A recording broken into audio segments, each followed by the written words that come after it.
नमस्कार दोस्तों, स्वागत है आप सभी का इजी नौकरी चैनल पर। दोस्तों, इस वीडियो में हम देख लेंगे भारतीय रेलवे 2020 की करंट अफेयर जनवरी माह से जुलाई माह तक लगभग 7 महीने की करंट अफेयर इस वीडियो में शामिल है। और इसमें फ्रेंड्स अलग अलग रेलवे के अलग अलग सेक्टर से इसमें करंट अफेयर हमने इस एमसीक्यू वीडियो में समावेश की है। अगर ये वीडियो आपको अच्छी लगे तो वीडियो को लाइक कीजिएगा और इजी नौकरी चैनल को सब्सक्राइब भी जरूर कीजिएगा। तो चलिए पहले क्वेश्चन से स्टार्ट कर लेते हैं करंट अफेयर से। तो रेलवे ने हाल ही में 151 ट्रेनें चलाने की परियोजना बनाई है। तो ये किस वर्ष पूरी करने की उसने घोषणा की है? 151 ट्रेन। तो फ्रेंड्स ये जो अचीवमेंट ईयर है 2023 है, ठीक है, याद रखिएगा। यानी कि जो 151 ट्रेन है प्राइवेट सेक्टर के द्वारा चलाई जाएंगी भारतीय रेलवे की पटरियों पर, तो वो 2023 तक संपूर्ण कर लिया जाएगा।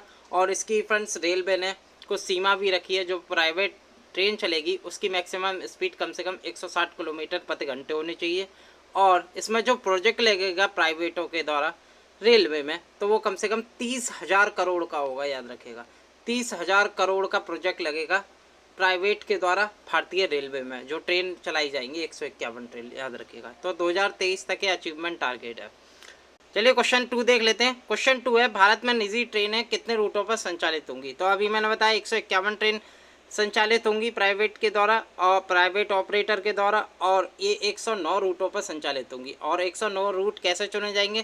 फ्रेंड, जो भारत में सबसे बिजीएस्ट लाइन होगी, यानी कि जहाँ हाईएस्ट डिमांड होगी लाइन की, जैसे मान लीजिए अहमदाबाद टू मुंबई है, तो वो एक तरह की हाईएस्ट डिमांड रूट है, तो वहाँ ये रूट संचालित होगा। ऐसे ही भारत के अन्य अन्य भाग में 109 रूट देखे जाएंगे और वहाँ प्राइवेट ऑपरेटर के द्वारा ही रन किया जाएगा। तो इसका जो सही आंसर है 109, ठीक है। और इसके कुछ मापदंड भी रखे गए हैं। जो 151 ट्रेन प्राइवेट द्वारा चलाई जाएगी उसकी 160 किलोमीटर प्रति हॉर इसकी मैक्सिमम स्पीड होनी चाहिए, प्लस इसमें मिनिमम 16 कोच होने चाहिए ट्रेन में, ठीक है, ये भी ध्यान रखिएगा।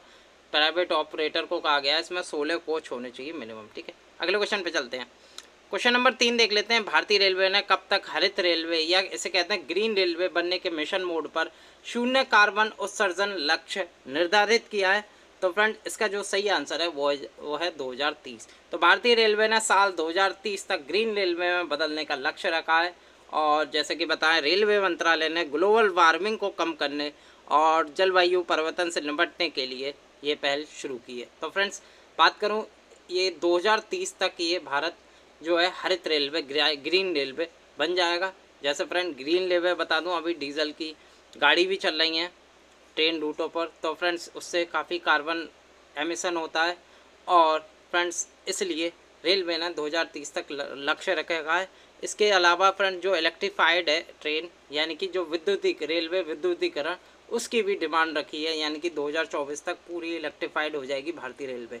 और अभी ग्रीन रेलवे बनाने का मिशन मोड लगाया है, तो 2030 तक ये शून्य कार्बन उत्सर्जन लक्ष्य निर्धारित किया है भारतीय रेलवे ने, ठीक है। अब देखते हैं कब तक अचीव हो पाता है। तो 2030 लक्ष्य रखा हुआ है, ये जरूर याद कर लीजिएगा। क्वेश्चन 4 देख लेते हैं। भारतीय रेलवे ने कब तक संपूर्ण विद्युतीकरण का लक्ष्य रखा है? तो फ्रेंड्स अभी मैंने बताया, तो फ्रेंड बेसिकली ये 2024 तक रखा है। बेसिकली भारतीय रेलवे मिनिस्ट्री का कहना है कि उसने दिसंबर 2023 तक पूरा करना है ये काम संपूर्ण विद्युतीकरण का। और उसका जो टारगेट अचीवमेंट है वो 2024 है, यानी कि 2023 दिसंबर 2023 में ही वो पूरा कर लेगी अपना ये टारगेट। तो क्वेश्चन ये बनता है, संपूर्ण विद्युतीकरण लक्ष्य रखा है तो वो रखा है 2024, ये आपको ध्यान रखना पड़ेगा। और फ्रेंड्स बता दूं, जो रेलवे है वो कम से कम 9,700 किलोमीटर वो हर सालाना ये विद्युत इलेक्ट्रीफाइड करती है। जहाँ फ्रेंड डीजल ट्रेनें चल रही हैं, जहाँ भी इलेक्ट्रीफाइड नहीं हुआ है, तो वो चीज़ भी इलेक्ट्रीफाइड करती है। तो 2024 से लक्ष्य रखा है, इसे याद रखना। पांचवा क्वेश्चन की मैं बात करूं, पांचवा क्वेश्चन है फ्रेंड, भारतीय रेलवे ने अभी तक भारत की सबसे लंबी रेलगाड़ी का परिचालन किया है, इसका क्या नाम है? तो फ्रेंड्स इसका जो नाम है वो है शेषनाग। एक फ्री ट्रेन है, एक मालगाड़ी है, और इसकी जो लेंथ है वो 2.8 किलोमीटर है, ठीक है। कितनी है? 2.8 किलोमीटर है। और फ्रेंड्स एक और इससे पहले निकाली थी एनाकोंडा फ्री ट्रेन, वो 2 किलोमीटर लंबी थी, उसका भी रिकॉर्ड तोड़ दिया है भारतीय रेलवे ने। अब ये 2.8 किलोमीटर लेंथ है। इसमें करीब फ्रेंड 4 इंजन लगे हुए हैं इसको रन करने के लिए, इस ट्रेन को रन करने के लिए। आप देख सकते हैं जैसे एक ब्रेक यहाँ कर दिया, यहाँ इंजन लगा दिया, ठीक है। ऐसे कम से कम 2.8 किलोमीटर लंबी है शेषनाग ट्रेन, ये जरूर याद कर लेना, ये इंपॉर्टेंट है फ्रेंड्स। और ये भी बता दूं फ्रेंड्स, ये कहाँ से चलाई गई है, तो ये काफ़ी इंपॉर्टेंट हो जाता है फ्रेंड। बता दूं ये जो 2.8 किलोमीटर जो शेषनाग है वो नागपुर डिवीज़न से कोरबा के बीच ये चलाई गई है और फ्रेंड्स इंडियन रेलवे के द्वारा चलाई गई है। और फ्रेंड्स बता दूं ये किस जोन ने चलाई है, ये भी इंपॉर्टेंट हो जाता है। तो ये चलाई है दक्षिण पूर्व मध्य रेलवे ने। किसने? दक्षिण पूर्व मध्य रेलवे ने। ये जरूर इम्पोर्टेंट है और इसका नाम है शेषनाग, ये भी जरूर याद रखना। और कितनी बड़ी है? ये 2.8 किलोमीटर लंबी है। छठा क्वेश्चन देख लेते हैं। भारतीय रेलवे ने लॉकडाउन अवधि के दौरान मजदूर वर्ग के लिए कौन सी ट्रेन का परिचालन किया? तो फ्रेंड्स सब जानते हैं भारतीय रेल श्रमिक ट्रेनों से श्रमिकों अपने घर या गृह राज्यों तक पहुंचा रही है इस ट्रेन की मदद से, और साथ ही उनके खान पान का भी बंदोबस्त कर रही है। तो फ्रेंड लॉकडाउन में जो बड़े मजदूर वर्ग थे, ज़्यादातर कम से कम 56 लाख प्रवासी मजदूर थे, उन्हें घर तक पहुंचाया था श्रमिक ट्रेन की मदद से। किसकी? श्रमिक ट्रेन था, इसका नाम याद रखिएगा, ठीक है। सातवां क्वेश्चन देख लेते हैं। भारतीय रेलवे ने आरपीएफ का नाम बदलकर क्या रखा है? तो काफ़ी इंपॉर्टेंट हो जाता है फ्रेंड। तो आरपीएफ का जो नाम बदल दिया है वो अब रख दिया Indian railway protection force service, ठीक है। या इसे कह सकते हैं भारतीय रेलवे सुरक्षा बल सेवा कर दिया है इसका नाम Indian railway protection force service. साथ के साथ आरपीएफ को संगठित ग्रुप ए का भी दर्जा दिया गया है, ठीक है, ये जरूर याद कर लेना। ग्रुप ए का दर्जा दिया गया है और आरपीएफ का नाम बदलकर Indian railway protection force service रख दिया गया है। देख लेते हैं। आठवां क्वेश्चन है भारतीय रेलवे का पहला वेस्ट टू एनर्जी प्लांट कहाँ खोला गया अभी? तो रिसेंटली ये अभी खोला गया भुवनेश्वर में। भुवनेश्वर फ्रेंड्स बता दूं उड़ीसा में स्थित है और ये पूर्वी तटीय रेलवे का हेडक्वार्टर भी यहाँ स्थित है भुवनेश्वर में। वहीं ये भारतीय रेलवे का पहला वेस्ट टू एनर्जी प्लांट खोला गया है। और फ्रेंड्स बता दूं पूर्वी तटीय रेलवे ने सरकार के पहले वेस्ट टू एनर्जी प्लांट को कमीशन किया और ये रेलवे का इस प्रकार का पहला प्लांट है, जबकि भारत में बात करूं तो एक कुल चौथा प्लांट है, ठीक है। और यह प्लांट फ्रेंड वेस्ट और प्लास्टिक को 24 घंटे से कम में हल्के डीजल में परिवर्तित कर सकता है। तो अभी ये भुवनेश्वर में ये वेस्ट टू एनर्जी प्लांट खोला गया, ये जरूरी याद कर लेना क्योंकि ये भारतीय रेलवे का पहला वेस्ट टू एनर्जी प्लांट है। और भुवनेश्वर जो है पूर्वी तटीय रेलवे का हेडक्वार्टर स्थित है भुवनेश्वर में, याद रखिएगा। नवा क्वेश्चन देख लेते हैं। भारतीय रेलवे की पहली फूड ट्रेन का परिचालन कहाँ से कहाँ तक किया गया? तो काफ़ी इंपॉर्टेंट हो जाता है। जो परिचालन है वो अनंतपुर से जवाहरलाल नेहरू पोर्ट के बीच किया गया। बता दूं फ्रेंड अनंतपुर एक ज़िला है और इसमें एक रेलवे स्टेशन है तद्दीपत्तरी, मैं स्पेलिंग लिख देता हूँ, तद्दीपत्तरी। वहाँ से इसका परिचालन किया गया जवाहरलाल नेहरू पोर्ट से। और फ्रेंड इस फ्रूट ट्रेन में लोडेड थे बनानास, जिसमें रेफ्रिजरेशन भी था फ्रेंड, फ्रिज वगैरह लगी हुई हैं इसमें पूरा बाकायदा। और बनाना इसमें से यानी कि केला, भारतीय केला, और आंध्र प्रदेश में सबसे ज़्यादा केला होता है, वहाँ से जवाहरलाल नेहरू पोर्ट में भेजा गया और यहाँ से जो एक्सपोर्ट किया जाएगा ईरान को, ठीक है, ये भी आपको याद रखना है। यहाँ से अनंतपुर से एक बनाना भेजे गए रेलगाड़ी के द्वारा, यानी कि पहली फ्रूट ट्रेन के द्वारा जवाहरलाल नेहरू पोर्ट में मुंबई को, और मुंबई से इसका जो एक्सपोर्ट किया जाएगा इन बनाना को ईरान के लिए, ठीक है, ये जरूर याद करना। तो अभी एक्सपोर्ट हुई है फ्रूट ट्रेन का परिचालन अनंतपुर से जवाहरलाल नेहरू पोर्ट, याद रखिएगा। 10वां क्वेश्चन देख लेते हैं। हाल ही में किसने किसान रेल स्कीम की योजना अभी बनाई? तो फ्रेंड्स ये बनाई थी निर्मला सीतारमण। फ्रेंड बेसिकली वित्त मंत्री बजट पेश करते हैं और इसी में आप जानते ही हैं जनरल बजट और रेल बजट दोनों मिल गए हैं, और रेल का भी जो बजट होगा वो भी निर्मला सीतारमण ही बनाएंगी। तो हाल ही में इन्होंने किसान रेल स्कीम निकाली है, ये जरूर याद करना। अगला क्वेश्चन देख लेते हैं 11वां। हाल ही में भारतीय रेलवे ने किस नाम से AI base artificial intelligence based chatbot Hindi में निकाला है? तो किस नाम से निकाला है फ्रेंड्स, ये देख सकते हैं, ये एक चैटबॉट निकाला है और इसका जो नाम है वो है आज दिशा।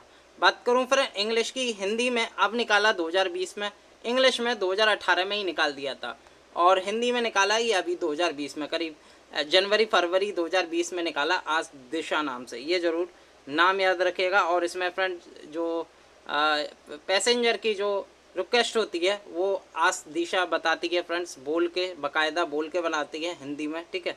जैसे टिकट से रिलेटेड कोई इंक्वायरी होगी तो आज दीक्षा से आप पूछ सकते हैं और वो बता सकती है, ठीक है। तो इसका नाम है आज दीक्षा, याद रखिएगा। 12वां क्वेश्चन देख लेते हैं। देश का पहला स्वदेशी 12,000 हॉर्स पावर का रेलवे इंजन है वो किसने तैयार किया है? ये काफ़ी इंपॉर्टेंट है। बता दूं फ्रेंड भारतीय रेलवे ने पहले 12,000 HP इलेक्ट्रॉनिक इलेक्ट्रिक इंजन का परिचालन किया, और ये फ्रेंड एक तरह का मेक इन इंडिया पहल के तहत है। ठीक है, ये भी मैं बता दूं ये किसने विकसित किया है, ये फ्रांसीसी कंपनी है एक एल्स्ट्रॉम, मैं लिख देता हूँ एल्स्ट्रॉम, उसके द्वारा ये विकसित किया गया है। ठीक है, बता दूं ये किस फैक्ट्री ने तैयार किया है, तो ये किया है मधेपुरा लोको फैक्ट्री। मधेपुरा लोको फैक्ट्री कहाँ पर है, बिहार में स्थित है, और इसी ने इसका 12,000 हॉर्स पावर का रेलवे इंजन तैयार किया है, ये जरूर याद रखना। और फ्रेंड्स इसकी जो अधिकतम गति है वो 120 किलोमीटर प्रति घंटा, ये भी आपको याद रखना है, और ये कम से कम 6,000 टन भार ले जाने में सक्षम है, ये ज़रूर याद रखिएगा। और फ्रेंड्स ये भारत का उच्च हॉर्स पावर लोकोमोटिव का उत्पादन कर और दुनिया देश मतलब जो वर्ल्ड में भारत जो है देश का छठा देश बन गया है, यानी कि वर्ल्ड में 12,000 हॉर्स पावर का रेलवे इंजन बनाने वाला भारत छठवां देश है, ये जरूर याद रखना। मधेपुरा लोको फैक्ट्री ने ये बनाया है। अगला क्वेश्चन देख लेते हैं 13वां। केंद्रीय प्रदूषण नियंत्रण बोर्ड ने रेलवे स्टेशनों को वेस्ट वाटर आउटपुट के तहत कितने भागों में विभाजित किया है, तो फ्रेंड्स ये बेसिकली क्या है, 3 भागों में विभाजित। तो फ्रेंड्स इसमें कहा गया है जो रेलवे स्टेशन होते हैं उसमें जो वाटर है वो बहुत वेस्ट होता है, तो उसको तीन भागों में विभाजित किया है। कौन कौन से मैं बता दूँ। एक तो फ्रेंड्स किया है रेड स्टेशन, यानी कि रेड स्टेशन, इसमें क्या होगा, अगर कोई स्टेशन 100 किलो लीटर से अगर ज़्यादा वेस्ट करता है तो उसे रेड स्टेशन कैटेगरी में रखा जाएगा। अगर जो दूसरा जो भाग है वो है फ्रेंड्स ग्रीन जोन, यानी कि जो 10 किलो पर डे से ज़्यादा खर्च करता है, वाटर कोई वेस्ट करता है, तो उसे फ्रेंड्स ऑरेंज कैटेगरी में रखा जाएगा, ये याद रखें। ऑरेंज 10 किलो वाटर से अगर कोई ज़्यादा 10 किलो लीटर से अगर कोई ज़्यादा खर्च करता है उसे ऑरेंज में रखा जाएगा, और जो 100 किलो लीटर से ज़्यादा खर्च करता है उसे रेड स्टेशन कैटेगरी में रखा जाएगा। और तीसरा है जो 10 किलो लीटर से कम खर्च करता है तो उसे ग्रीन जोन में रखा जाएगा, यानी कि ग्रीन भाग में रखा जाएगा। तो 3 भागों में केंद्रीय प्रदूषण नियंत्रण बोर्ड ने अभी इनमें बांटा है, 3 जोन में। ठीक है, याद रखिएगा। और मैं बता दूं केंद्रीय प्रदूषण नियंत्रण बोर्ड के बारे में, तो करंटली इसके जो चेयरमैन है वो अभी IAS हैं, रविशंकर प्रसाद है जिनका नाम। ठीक है, कौन है, रविशंकर प्रसाद, याद रखिएगा। ठीक है, अगला क्वेश्चन देख लेते हैं 14 में। भारतीय रेलवे ने किसके साथ मिलकर विश्व का पहला सोलर पावर प्लांट स्थापित करा है, तो किसके साथ मिलकर किया है, तो फ्रेंड बेसिकली ये भेल के साथ किया है, और ये है 1.7 मेगावाट पीक। तो फ्रेंड्स इतने का ये सोलर पंप स्थापित करेगा भारतीय रेलवे भेल के साथ मिलकर। और कहाँ करेगा फ्रेंड्स, ये मध्य प्रदेश के बीना डिस्ट्रिक्ट में, MP के बीना डिस्ट्रिक्ट में बना है, याद रखिएगा, बीना डिस्ट्रिक्ट में बना है MP के। और यहाँ से फ्रेंड्स जो सोलर है वो इंडियन रेलवे को, जो इलेक्ट्रिसिटी है यहाँ से जो सोलर प्लांट से बनेगी तो वो इंडियन रेलवे को भेजी जाएगी, और इंडियन रेलवे इसका फ़ायदा उठाएगा इस सोलर प्लांट के द्वारा। याद रखिएगा, भेल ने और भारतीय रेलवे ने दोनों मिलकर ये सोलर प्लांट बनाया। कहाँ बनाया, मध्य प्रदेश के बीना जिला में। ठीक है, याद रखिएगा। 15वां क्वेश्चन देख लेते हैं। भारतीय रेलवे का राष्ट्रीयकरण कब हुआ था, ये काफ़ी इंपॉर्टेंट है फ्रेंड्स। तो इसका जो सही आंसर है वो 1950 में भारतीय रेलवे का राष्ट्रीयकरण हो गया था। और फ्रेंड्स कहीं कहीं ऑप्शन मिलता है 1951, अगर आप 1951 है और 1950 नहीं है तो आप 1951 लगाएंगे तो भी सही है। ठीक है, याद रखिएगा। अगला क्वेश्चन देख लेते हैं। भारतीय रेलवे में कितने जोन हैं कुल, तो कितने जोन है फ्रेंड्स, अभी बन गए हैं टोटल 18 जोन, पहले 17 थे अब हो गए 18। ठीक है, 18वां जोन कौन बना है, तो वो बना है SCR, यानी कि साउथ कोस्ट रेलवे बना है नया जोन, और इसका जो हेडक्वार्टर है वो विशाखापट्टनम में, याद रखिएगा।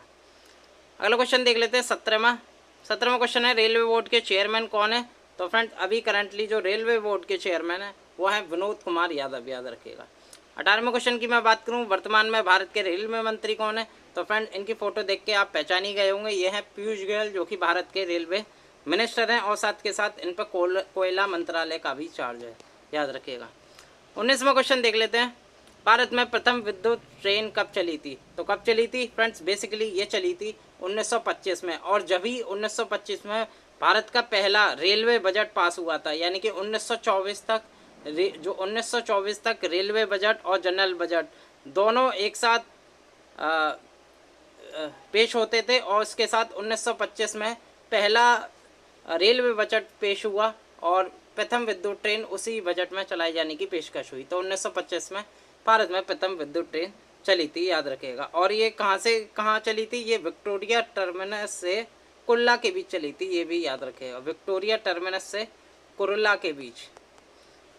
अगला क्वेश्चन देख लेते हैं 20वां, भारत में प्रथम रेलवे लाइन किसके शासनकाल में बिछाई गई थी? तो सब जानते हैं फ्रेंड, लॉर्ड डलहौजी के काल में। और बम्बई से टू ठाणे पहले ही रेल चली थी 1853 में, और डलहौजी के काल में ही चली थी, याद रखिएगा। डलहौजी का जो कार्यकाल है वो 1848 से लेकर 1856 तक रहा है, ठीक है, याद रखिएगा। 21वां क्वेश्चन देखूँ मैं, भारतीय रेल नेटवर्क का विश्व में कौन से स्थान पे है? तो फ्रेंड कौन से में स्थान पे है? तो इंडिया जो है वो चौथे स्थान पे, याद रखिएगा। अगर मैं पहले स्थान की बात करूं रेल नेटवर्क में, कौन है प्रथम नंबर पे? तो वो है यूएसए। यूएसए प्रथम नंबर पे है, जिसकी जो कुल लेंथ है रेलवे की वो है करीब 2,02,500, ठीक है, याद रखिएगा। और बात करूँ दूसरे नंबर पे कौन आता है? तो दूसरे नंबर पे आता है चीन, जिसकी जो लेंथ है वो करीब 1,60,000 ट्रेन लेंथ है, यानी कि जो रेलवे लाइन है। और भारत, और तीसरे नंबर पे आता है रशिया, और चौथे पे आता है इंडिया, याद रखिएगा। तो रेल नेटवर्क के हिसाब से भारत चौथा है, और जो पहले नंबर पे इंडिया है, वो सॉरी अमेरिका है, और भारत चौथे स्थान पर है। 22वां क्वेश्चन देख लेते हैं, पूर्वी तटीय रेलवे। फ्रेंड पूर्वी गलत लग गया है, मैं यहाँ पूछना चाह रहा हूँ दक्षिण रेलवे तटीय, ठीक है, दक्षिण साउथ कोस्ट रेलवे SCR, ठीक है, ये पूर्वी गलत लग गया है। साउथ कोस्ट रेलवे, दक्षिणी तटीय रेलवे का मुख्यालय कहाँ है? तो फ्रेंड अभी बता दूं 18वां जून बना था, तो इसका जो मुख्यालय स्थित है विशाखापट्टनम में स्थित है, आप फोटो में भी देख सकते हैं, ठीक है, पूर्वी गलत लग गया है। चलिए 23वां क्वेश्चन देख लेते हैं, रेलवे बजट को सामान्य बजट से किस वर्ष अलग किया? तो काफ़ी इंपॉर्टेंट है फ्रेंड, एक्वर्थ कमेटी में बता दूं, ये जो रेलवे बजट को सामान्य बजट से अलग किया गया था, ये बेसिकली जो एक्वर्थ थे, एक्वर्थ, ये आप देख सकते हैं फोटो है एक्वर्थ की, ये कमेटी बनी थी 1920-21 में, ठीक है, उनकी रिकमेंडेशन पे ये रेलवे बजट को सामान्य बजट से अलग कर दिया गया था। बेसिकली 1924 में अलग हो गया था, कमेटी 1921 में बनी थी, और जो जो अलग होना था वो 1924 में अलग हो गया था। 1925 में पहला रेलवे बजट अलग से पेश हुआ था, जिसमें फ्रेंड प्रथम इलेक्ट्रिक ट्रेन चलाई गई थी, मैंने क्वेश्चन बताया था अभी पीछे, ठीक है। 24वां क्वेश्चन देख लेते हैं, भारत के किस राज्य में रेलवे लाइन सबसे अधिक है? तो फ्रेंड उत्तर प्रदेश राज्य में सबसे अधिक रेलवे लाइन है, और उत्तर प्रदेश के जो करंटली मुख्यमंत्री हैं योगी आदित्यनाथ है, यहाँ की जो गवर्नर हैं वो है आनंदीबेन पटेल, याद रखिएगा। लास्ट क्वेश्चन देख लेते हैं ऑफ द वीडियो, भारतीय रेलवे का स्लोगन क्या है? तो भारतीय रेलवे का जो स्लोगन है वो है राष्ट्र की जीवन रेखा। और फ्रेंड्स आपको मालूम है 120 करोड़ की जनसंख्या में से कम 70 से 80 करोड़ भारतीय रेलवे में ही ट्रेवल करती हैं। अभी फ्रेंड कोरोना वायरस के चलते अभी रेलवे का इतना परिचालन नहीं किया जा रहा, और इसी को ही राष्ट्र की जीवन रेखा कहते हैं। इसका स्लोगन है वो राष्ट्र की जीवन रेखा ही है। और दोस्तों इस वीडियो में हमने बताया टॉप 25 क्वेश्चन, जिसमें कुछ करंट अफेयर थे और कुछ हिस्ट्री के क्वेश्चन थे, कुछ फ्रेंड स्टैटिक जीके भी थी। ये वीडियो कैसी लगी आपको? अगर ये वीडियो वाकई अच्छी है तो वीडियो को लाइक कीजिएगा, साथ के साथ इजी नौकरी चैनल को सब्सक्राइब, अगर हो सके तो दोस्तों के साथ ये वीडियो जरूर शेयर करना। मैं मिलता हूँ अगले वीडियो के साथ, बहुत बहुत धन्यवाद।